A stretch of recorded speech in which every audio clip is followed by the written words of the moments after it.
Hi guys! Ang ipapagawa ni client ngayon is color with top highlights. Sa part na yan, nag-prepared naman ako ng bleaching powder and oxidant. Ang bleaching powder and oxidant is nilagyan ko ng Superflex para may protection ang hair ni client. Ang una kong ginawa, nag-top highlights muna ako sa hair ni client. After that, nag-proceed naman ako sa kanyang base color. Sa first application sa hair coloring ni client is nag-mid-length application muna ako. Then binabad ko lang po siya ng 25 minutes. Ang ipapakulay pala ni client is lightest ash blonde.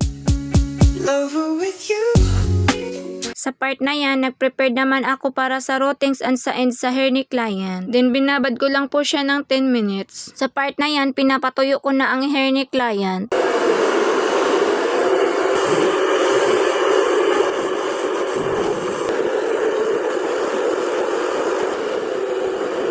After all process, ito na yung result. Thank you for watching guys!